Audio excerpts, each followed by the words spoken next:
Tinggal satu lagi nih ya, kita akan diskusi.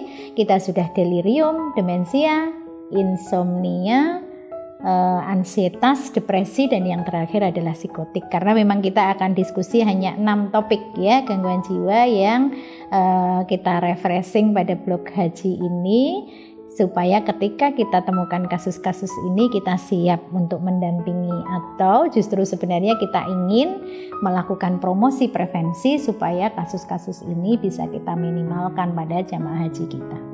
Yang terakhir kita akan mengulang kembali, merefresh kembali tentang gangguan psikotik. Mungkin kita bertanya, apa ada gitu ya jamaah haji yang mengalami psikotik gitu? Ya bisa ya, karena kita mengenal psikotik, ada psikotik akut yang itu bisa terjadi ketika mungkin jamaah berada di sana dengan berbagai stresornya. Atau bisa jadi juga dia schizofren tapi kondisinya stabil sehingga istitoah itu bisa berangkat. Saya pernah punya pasien ya, jadi bapak ibunya mau berangkat haji, dia adalah putra paling kecil ya, yang selama ini ya memang tinggal bertiga itu di rumah. Terus bapaknya berpikir ya kalau anak-anak yang lain itu sudah mendaftar sendiri-sendiri karena mereka sudah mandiri.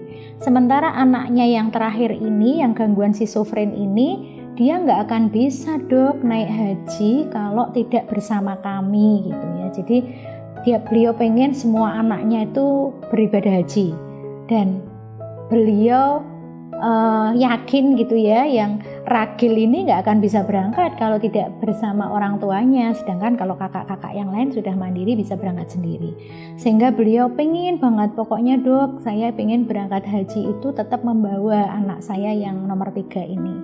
Nah kemudian itu setahun sebelumnya sudah intens ya untuk berdiskusi gitu, sehingga saya, Pak, kalau memang kondisi stabil istitoah bisa ya, tetapi tolong dalam 1 tahun ini benar-benar dijaga pengobatannya, faktor-faktor lingkungannya dijaga gitu, supaya dia benar-benar stabil dalam 1 tahun. Kalau 1 tahun stabil, insya Allah nanti pada saat haji itu dia bisa istitoah ya, bisa berangkat. Dan benar, alhamdulillah ya, jadi waktu saat mau berangkat haji itu ya kondisinya stabil, gejalanya nggak ada, karena memang dia tiap harinya bersama ayah ibunya ya. Memang kalau dari kemandirian pergi sendiri apa ya enggak ya, selalu bersama ayah ibunya, tapi halusinasi, waham dan sebagainya bisa terkontrol, akhirnya dia istitoah bisa berangkat. Nah pulang dari haji itu, kalau dari cerita bapaknya selama di sana juga apa yang kita khawatirkan tuh nggak terjadi. Banyak orang ya bermacam-macam itu dia nggak takut, padahal biasanya kalau di rumah itu nggak pernah keluar rumah ya, lebih banyak di dalam rumah. Kemudian kata ayahnya ketika sholat ya, kalau di rumah itu harus jejer, di masjid itu harus bersebelahan dengan ayahnya. Selama di Mekah Madinah kan nggak selalu bisa begitu ya, sudah jejer sama ayahnya tiba-tiba ada yang masuk gitu karena berdesak-desakan itu terus nyempil di antaranya, itu sangat mungkin. Dan itu katanya dia juga nggak marah, dia juga bisa menerima. Itu ya luar biasa ya keberkahan Allah itu ketika niat yang luar biasa dari orang tua maupun si anak sendiri ini ya. Sehingga sampai pulang tuh tidak ada masalah yang sangat spesifik gitu ya. Nah ini contoh, jadi pasien psikotik pun bisa ya. Nah kita menjaganya memang sejak sebelum berangkat itu kita harus hati-hati, dan pendamping itu memang benar-benar kita edukasi ya. Kita ingat kembali apa yang terjadi pada orang dengan psikotik ya. Ada gangguan-gangguan di dalam pikiran, perilaku ya, seperti waham ya, gangguan pada isi pikir, ada halusinasi, gangguan persepsi, bisa ada inkoherensi dalam pembicaraan ya, pembicaraan yang kacau, bisa ada gejala-gejala kataton ya, perilaku kacau, agresif. Nah itu bisa menandai ya, kita ingat kembali ini menjadi tanda ya, bisa menjadi bagian dari sindrom psikotik. Psikotik tidak hanya schizofren ya, ada psikotik schizofrenia, ada non schizofrenia. Jadi kita ingat kembali ya, tidak selalu hanya schizofren. Schizofren pasti psikotik, psikotik, tidak selalu skizofren ya. Nah, ada gejala positif, kita juga ingat ya, halusinasi, ilusi, waham, disorganized dari pembicaraan, disorganized dari perilaku ya. Ini kemudian bisa ada gejala negatif. Jadi tidak hanya gejala positif tapi juga gejala negatif. Kalau gejala positif itu adalah gampangannya ya, kita mengingat-ingat apa yang orang normal nggak ada, pada orang psikotik itu ada.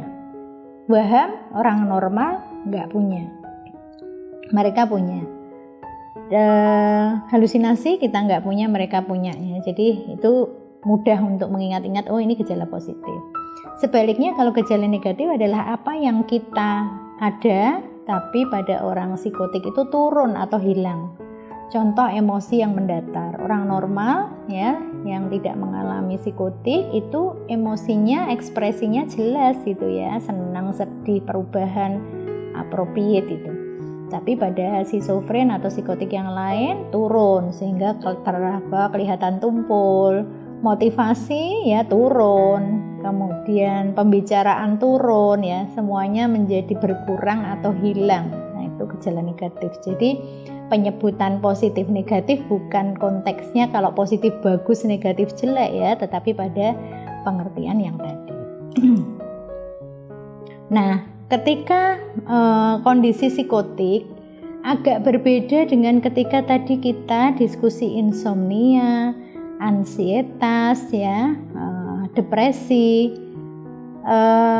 Farmakoterapi itu belum selalu ya dibutuhkan, tergantung kondisi pasien atau jamaah haji yang mengalami, tergantung pada faktor-faktor protektif atau pendukung yang ada gitu ya, sehingga kita bisa memberikan non farmakoterapi. Tetapi kalau pada psikotik maka pemberian farmakoterapi itu menjadi tata laksana utama ya. Kita masih lebih banyak yang dalam referensi-referensi yang mengatakan bahwa antipsikotik itu terapi utama pada kondisi psikotik ya, walaupun non farmakonya juga harus ada, tetapi antipsikotiknya harus masuk. Jadi kalau depresi bisa tanpa obat, tergantung kondisinya. Cemas bisa juga bisa tanpa obat. Insomnia bisa juga tanpa obat, kita bisa mulai dengan non obat. Tapi kalau pada psikotik ya kita pahami bahwa pasien sudah membutuhkan antipsikotik ya untuk mengendalikan atau memperbaiki kondisi perilakunya. Baru setelah itu kita juga menyertai dengan non farmakoterapi. Sehingga untuk mengontrol gejala-gejala psikotik tadi ya, bisa psikotik akut kalau terjadi kurang dari 1 bulan, jadi tiba-tiba di sana itu agresif, marah-marah, halusinasi gitu ya. Atau bisa juga schizofren yang dia memang sudah lama sakit, di sana kambuh ya, sudah stabil, di sana eksaserbasi, kambuh, itu juga bisa ya. Maka diberikan tata laksana dengan menggunakan antipsikotik ya, bisa diberikan kalau misalnya untuk kondisi akut ya biasanya harus diberikan yang efeknya cepat ya. Tapi kalau kita untuk maintenance misalnya dari rumah memang sudah maintenance, kita bisa memberikan long acting. Usahakan dimulai dari satu jenis obat atau monoterapi ya.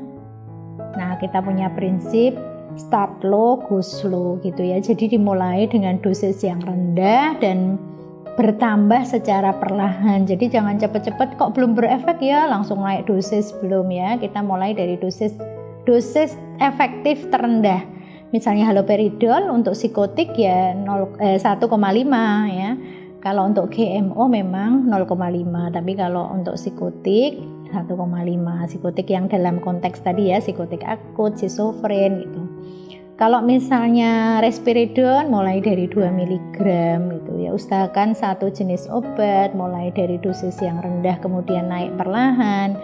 Dan jangan mengatakan bahwa enggak efektif kalau kita belum menggunakan sampai minimal 6 minggu. Jadi evaluasi itu adalah setelah 4-8 minggu gitu. Kalau baru minum 1 minggu ya kita belum bisa mengatakan tidak efektif karena antipsikotik membutuhkan waktu untuk bekerja ya. Jadi jenis-jenis antipsikotik itu bisa kita sesuaikan ya. Ini adalah contohnya, ada haloperidol, kloropromasin, risperidon. Ini dosis-dosisnya. Haloperidol itu ada oral, ada drop, ada injeksi. Kloropromasin juga ada oral, ada injeksi. Kalau risperidon itu ada oral, tablet dan sirup. Jadi ini ada beberapa pilihan ya antipsikotik yang bisa digunakan. Nah, kita ingat bahwa kalau pada risperidon itu kan masuk antipsikotik atipikal, sedangkan haloperidol dan kloropromasin itu kan generasi 1 ya, tipikal. Pada antipsikotik generasi 1 tipikal, dia efektif untuk gejala positif, agresif, halusinasi, waham gitu ya. Tapi kalau gejala negatif tadi alogia, kemudian pembicaraan turun, itu tidak efektif dengan tipikal, harus atipikal atau risperidon ya. Jadi kita ingat kembali, kalau gejala negatif jangan kasih haloperidol, tapi kalau dia gejala positif, haloperidol bisa, CPZ bisa, risperidon bisa. Nah, memang biasanya kita akan ketemu kasus-kasus yang banyak gejala positifnya, makanya kita bisa pakai haloperidol, bisa pakai CPZ atau bisa pakai risperidon. Asal ketika kita ketemu gejala negatif, kita harus memilih yang atipikal, diantaranya adalah risperidon. Nah, itu dosis-dosisnya juga sudah ada. Kalau kita bicara efek samping, ya masing-masing punya efek samping. Yang paling sedatif ngantuk itu CPZ, ya. Yang paling banyak terjadi EPS itu haloperidol. Yang paling banyak antikolinergiknya CPZ.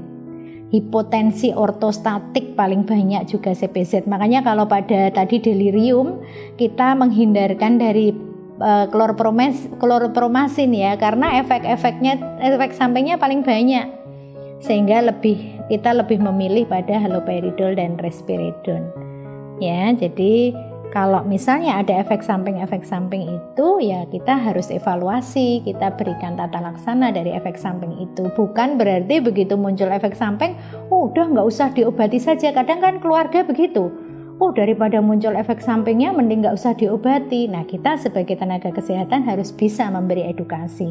Efek samping bisa kita atasi, tapi tata laksana itu tetap harus standar kita berikan ya.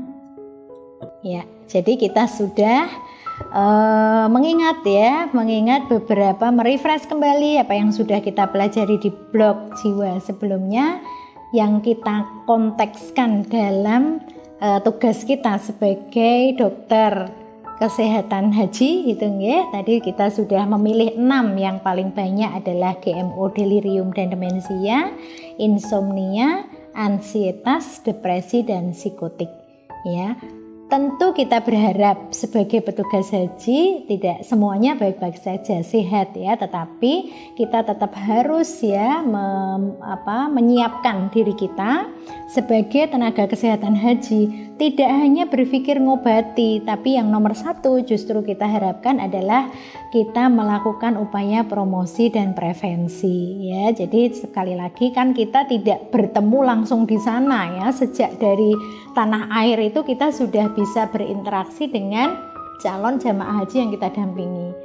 Misalnya ketika manasik ya, acara-acara kegiatan di sini itu sudah bisa berkomunikasi kita dengan calon jamaah kita.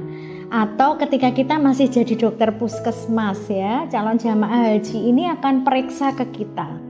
Nah, dari situ kita sudah mulai bisa melakukan promosi prevensi, tidak hanya pada penyakit fisik tapi juga pada masalah kesehatan mental. Seperti tadi ya, bagaimana melatihkan relaksasi ya, kemudian lifestyle yang sehat gitu, kemudian manajemen stres yang baik, itu adalah upaya promosi prevensi dari masalah kesehatan jiwa yang sudah bisa kita lakukan sejak sebelum berangkat. Nah, nanti tentu saja selama mendampingi bisa terus kita lakukan ya. Jadi akan berkesinambungan sampai jamaah pulang lagi ke Indonesia.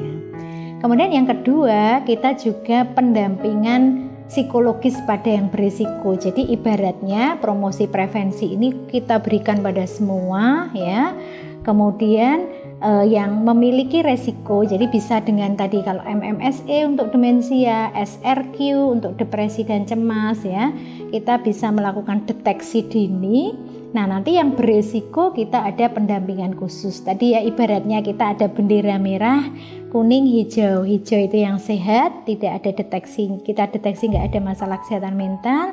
Kuning yang ada resiko sehingga kita bisa dampingi lebih khusus, dan merah yang memang dia sudah berangkat dengan masalah kesehatan mental. Supaya ketika kita ada yang mengalami masalah kesehatan mental, maka kita lakukan tata laksana sesuai kompetensi kita.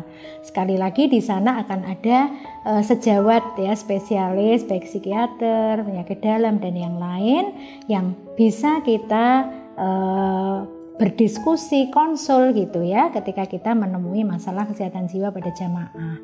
Nah, kalau memang di luar kompetensi kita, maka kemudian kita juga punya tugas untuk merujuk.